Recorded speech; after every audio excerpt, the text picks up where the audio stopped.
Welcome to the podcast of St. Basil the Great in Brecksville, Ohio, with homilies, talks, and interviews relevant to your Catholic life. God bless you and enjoy. Well, welcome back. Thanks for joining us for part 2 on our discussion on Pope Leo's newest encyclical, first encyclical, actually.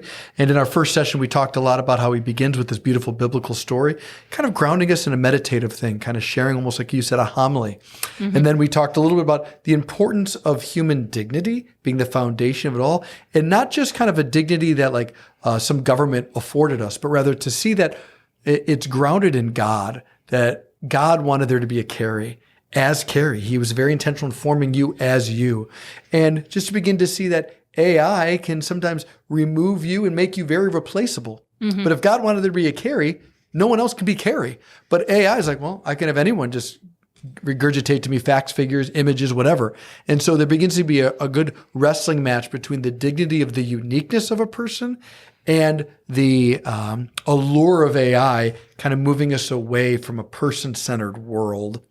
And that's where we want to do part 2. We want to take this part 2 and really focus in on the chapter 3 of the encyclical and really talk about AI, humanity, the struggle of dominance and power, and what came like, because this is the section that most people are really going to focus on, that he's using the social encyclicals of the church, the social doctrine of the church, human dignity, kind of having it bear on this question. And so the first thing I just want to let people know is that in January, for the past 2 years, the Vatican has hosted a conference on AI, bringing the world's experts together, trying to listen and learn, and also speak into it our morals, our tradition, proper anthropology, what does it mean to be human, creating great dialogue and discussions as an attempt to not wait for 20 years to get on the bus and having conversation, but say, no, from the very onset of AI, we want to be a part of the conversation so that more and more people could be open to see that the church has something to offer. And so I'm going to let you press into this section with us on the encyclical, Cara.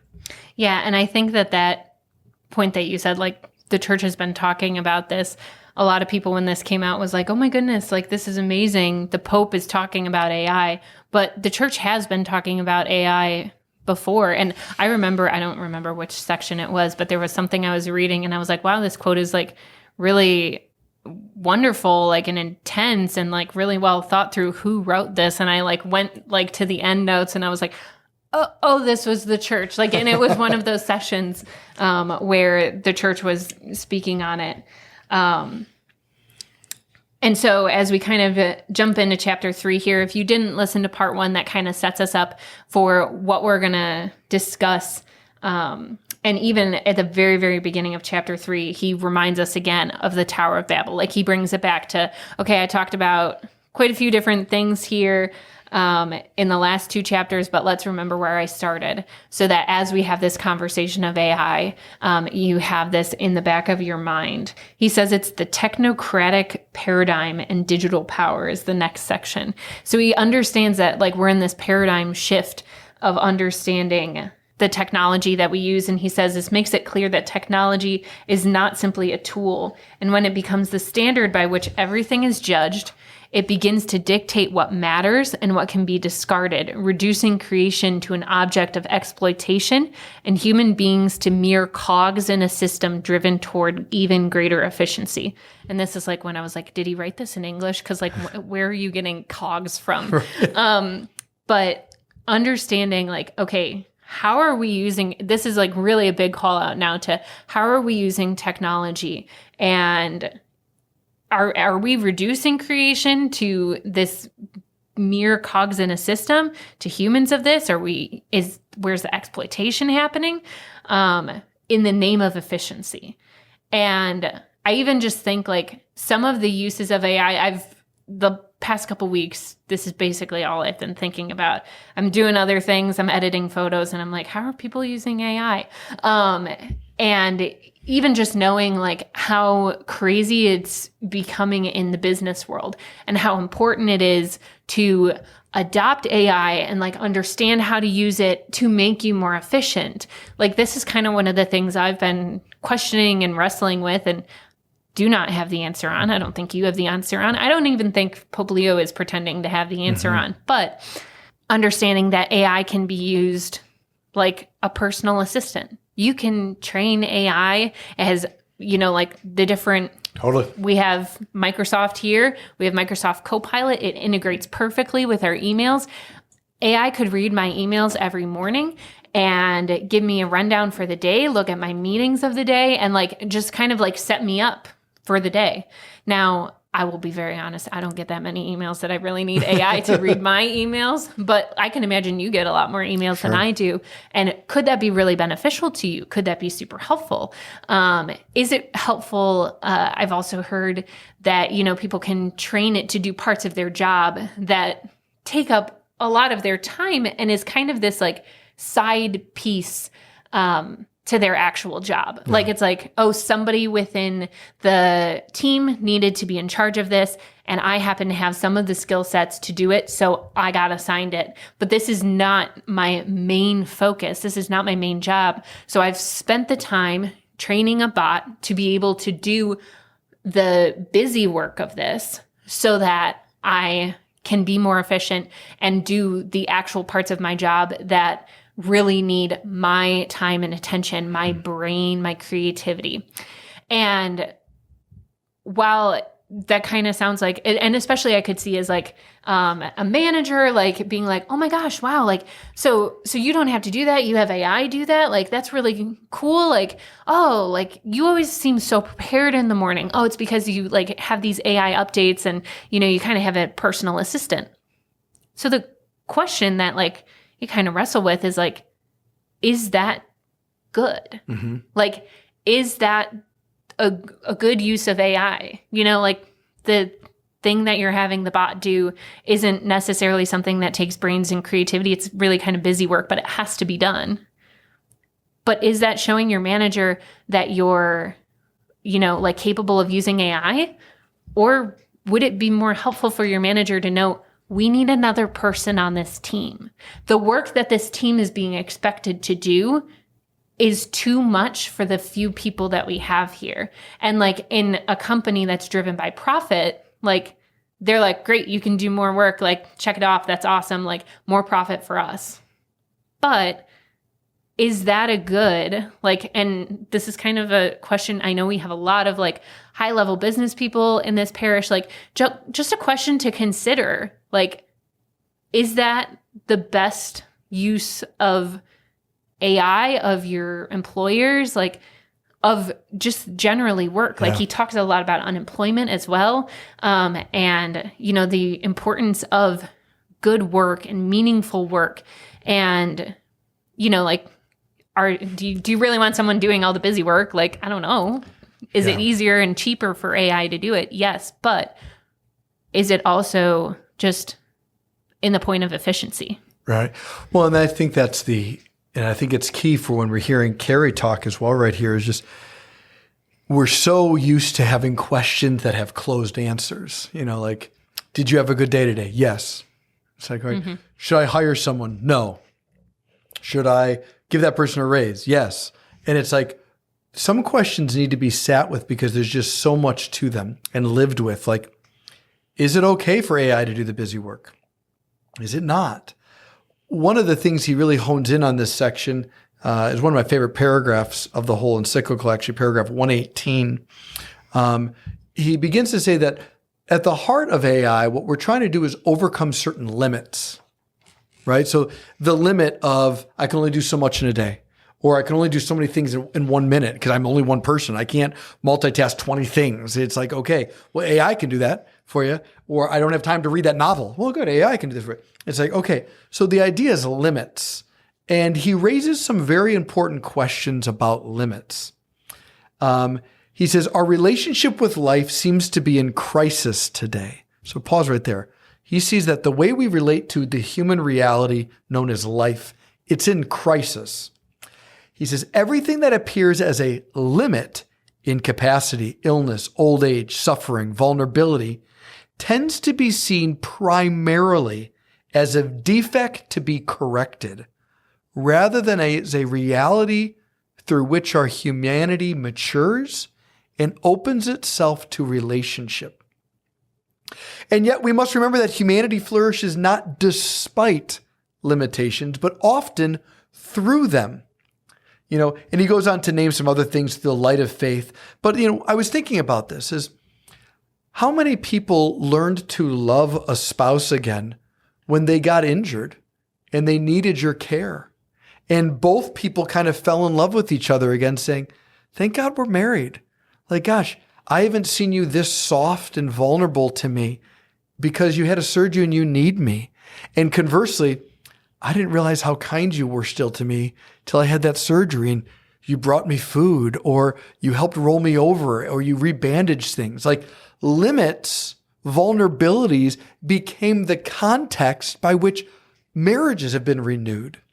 And I'm naming some people I know at the parish. That's their story. Or in the next paragraph, 119, he says, it's our limitations that awaken things like compassion, generosity, and oftentimes spiritual experiences. When someone dies, Carrie, I remember you had a profound spiritual experience when your first child died, and that puts you in a dark place. And gosh, if you didn't go in a dark place, we would have thought something was crazy with you. So to live the truth of your humanity in the face of such an injustice, it brought you into new places with God. And, things can make you bitter or better. And it's oftentimes these limitations. And what he's trying to do here is to name some of these profound limits. I think of that like when I got here at the parish, St. Basil's was finally a place that I couldn't outwork.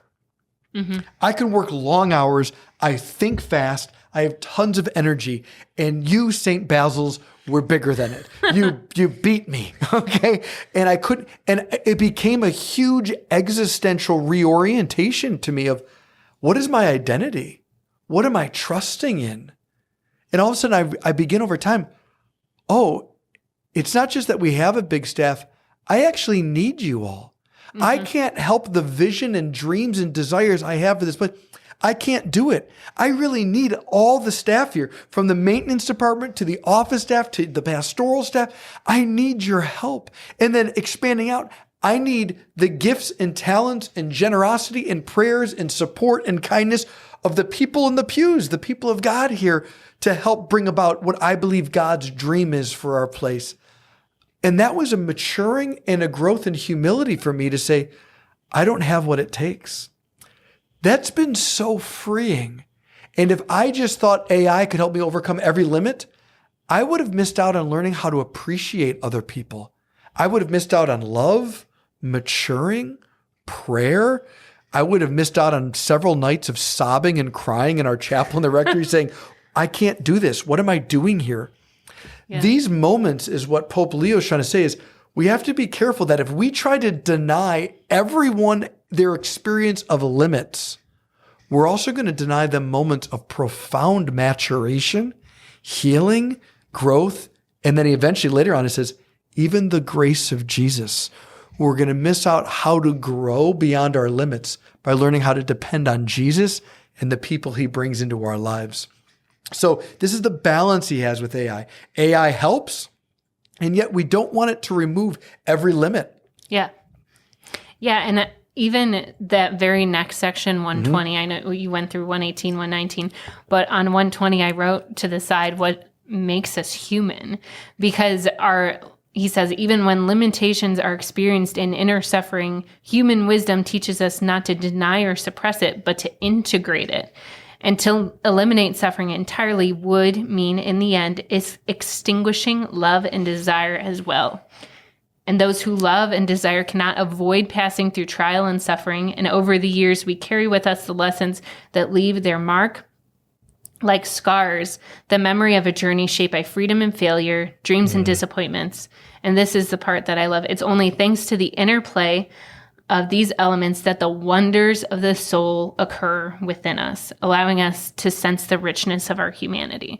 Like, it is within the limits that we've reached, within the sorrows and suffering, because AI is never going to be able to fix all of that, that the wonders of our soul happen within us. And I just think that this passage, especially considering the fact that so many people, especially in the secular world, like, Pope Leo had to be thinking ahead, knowing that, okay, I'm going to title chapter 3, like, this is the AI chapter, to put this again inside this chapter to point to, guys, like, this is what it's about. Like, just getting rid of all of the easiness, like getting rid of the limits by using AI.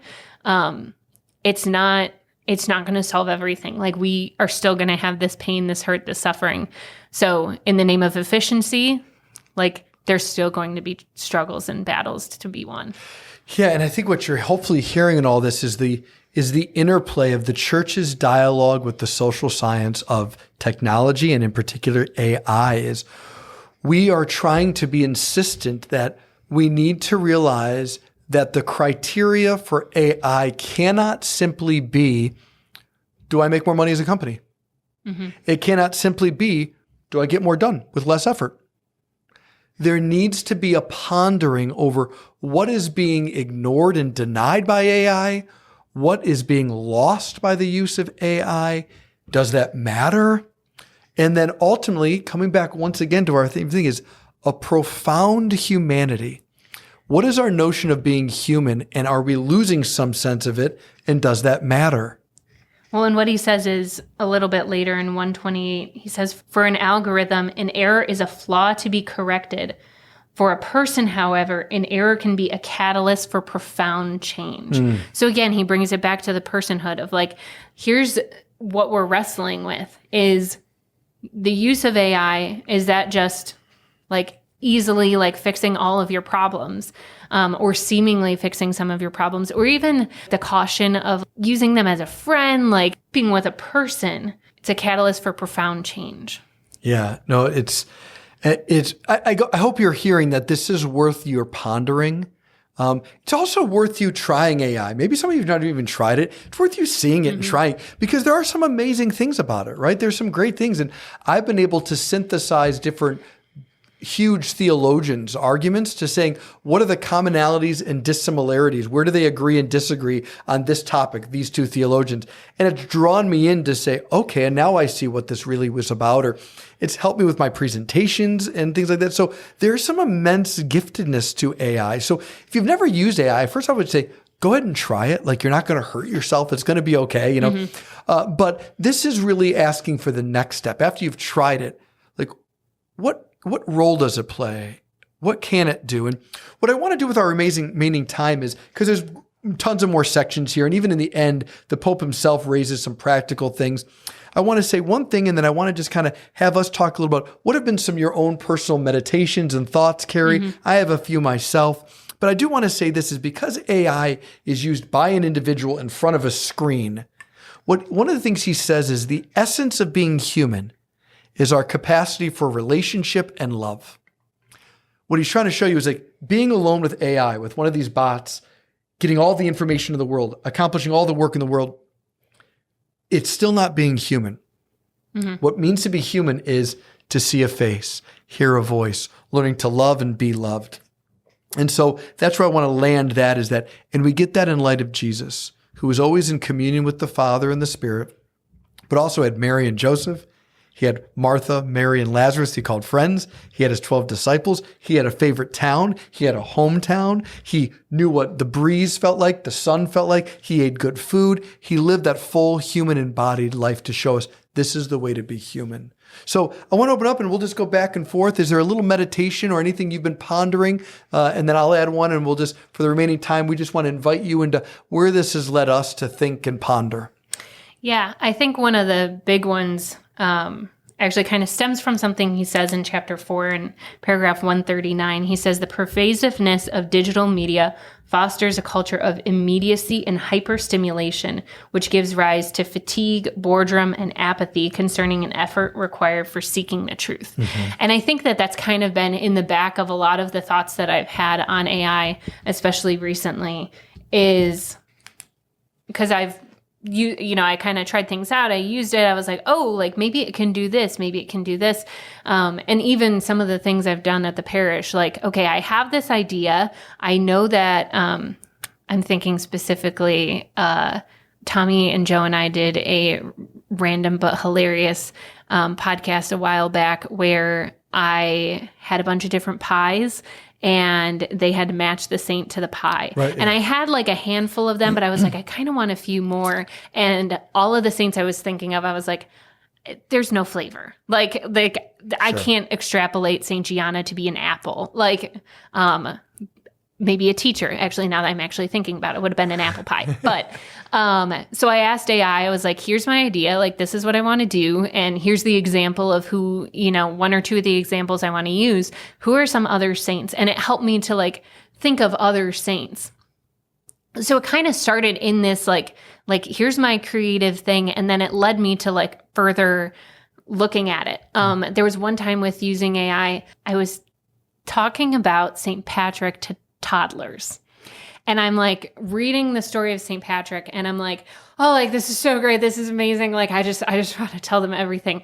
A toddler's attention span and my knowledge on St. Patrick are two hugely different things. Sure. And I'm like, I don't know what a toddler is like able to understand on St. Patrick. And so having my prior knowledge on St. Patrick, I asked AI, like, can you give me a brief summary for toddlers to help them understand the story of St. Patrick? And so I was also able then to like double check, like, okay, like, yes, everything it's saying is true. Because that's one of the other things you have to worry about when you're using AI, is making sure things are true, things are accurate, things are spelled correctly, because it's not perfect. Right. And I think like sometimes in using AI, there is an apathy, a boredom, a fatigue that's just like, well, I don't really have the skills to do this and I don't want to bother this person to do it that I know has the skills to do it, even though there's the person that I'm supposed to go ask to help with this. Like maybe in your workplace, I don't want to bother them. I could just ask AI to do it and it'll be great. But then what comes back is just, it's not to the level that you might have actually wanted it to be. Yeah. And therein is some of like the issue that I have with AI, especially is like, it's demoting creativity. It's decreasing critical thinking skills. And like some of that stuff is really important for like us as a parish to look at and to understand, especially as we have kids coming through the doors, teens, and like helping them to understand. And he does take a lot of time talking about AI in schools and just the use of technology and like being careful with how we're teaching kids what is the good in technology and what is the good in creativity, critical thinking skills. And so kind of having those, wrestling with those and understanding like, okay, where is AI enhancing my creativity and where is AI just taking it all and making my life easy for the sake of efficiency? Sure. No, that's, I'm going to take what you just said and kind of land a little bit more on some of the practical imagery of like, I've been thinking this through is that I remember I had a crush on a girl when I was a freshman. Her name was Katie. All right. Yeah. And I did my best I could as a high schooler to write her a love letter. Now, as a 14-year-old boy writing a love letter, there's certain built-in limits, namely my vocabulary and the maturity of my emotions and my capacity to express them. But in writing that love letter, it forced everything out of me, and I grew because of it. Well, what if I just went to AI and said, tell Katie she has pretty eyes and I like the way she smells, and put it in a love letter. I'm 14 years old. And it did it for me. I printed out and gave it to her. Now, Katie, in reading it, may have the same effect. Same chemicals released, feeling cherished, feeling pretty, see, wanted and desired by a guy. She may feel really, really special. But what will happen is she will be falling in love with a bot and not me. Because that wasn't me pouring myself out. That example captures a lot of what's at risk. Yes. I don't do the difficult soul searching to grow and figure out what word captures how I feel and how do I name this or say this. And she ends up falling in love with not me, but a simulated version of not even me, actually. It's totally impersonal. That's one of the dangers I see and something I'm thinking about. And then as a spiritual father and guide for people, teach a lot of people about prayer. Lectio Divina. AI seems to suggest that the main form of knowledge is acquiring information. But up until very recently, for thousands of years, philosophically speaking, the greatest form of knowledge was born of contemplation.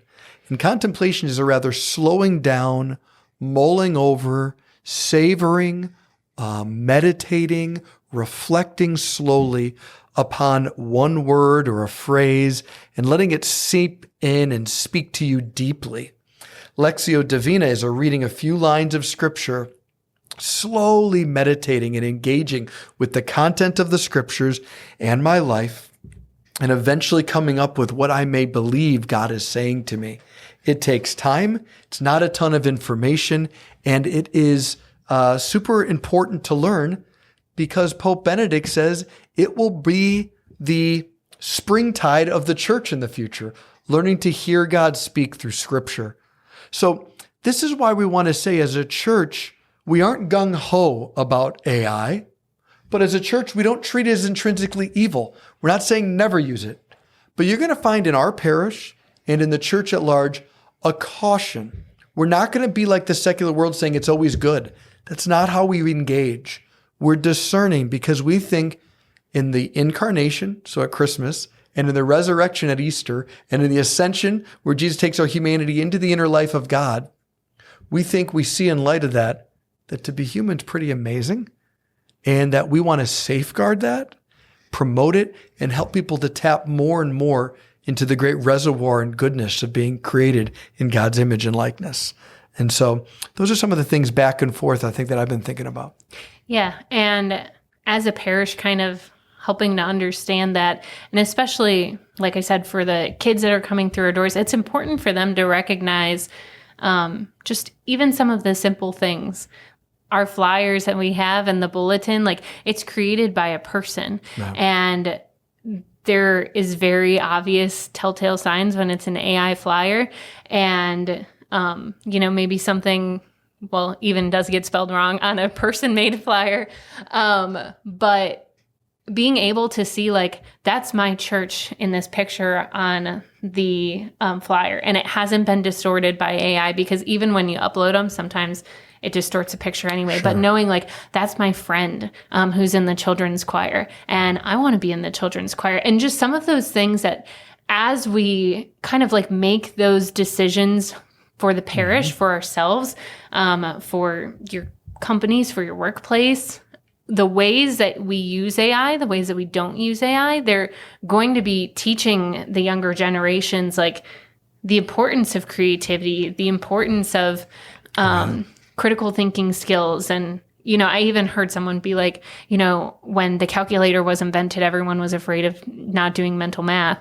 And here we all have a calculator in our pocket. And am I so embarrassed when I have to calculate the tip on my phone, like at dinner? Yes. But like, that's a critical thinking skill I've lost because I have the calculator right there. So can I relearn mental math to calculate the tip to show, my children the importance of not leaning on technology all the time? When do I put my phone away? Like, when I'm playing with my son, am I playing with him? Am I like actually saying, like, we're racing these cars, like, this is so awesome? And I'm not checking to see, if someone texted me, and of course they've never texted me. Like, I'm just checking it because this is the habit that, I've had. And when I'm present with him, am I being present with him? When I'm present with my husband, am I being present with him?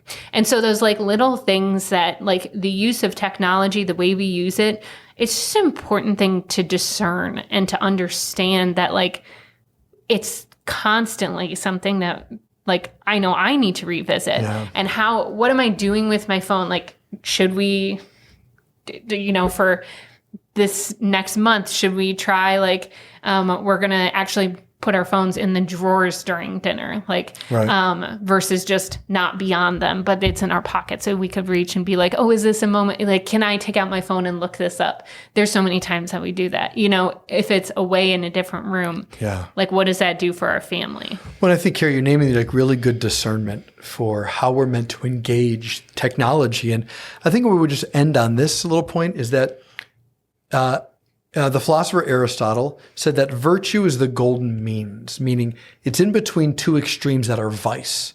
All right. And then Thomas Aquinas picks this up as well. And it's the way the church usually reasons. So when it comes to AI and most technology, but we'll stick with AI for right now, is we are not saying it's intrinsically evil.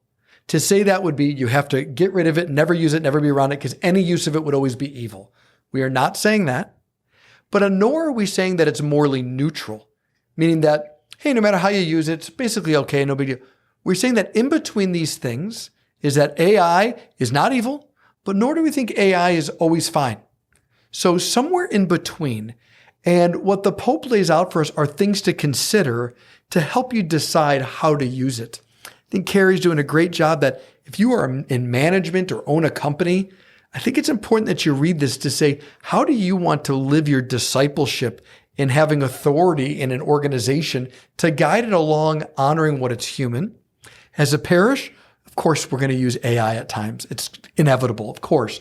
But we're going to try to really make sure that we're not just using it as our default setting, but that we'd be mindful, intentional, conscious of when we're using it.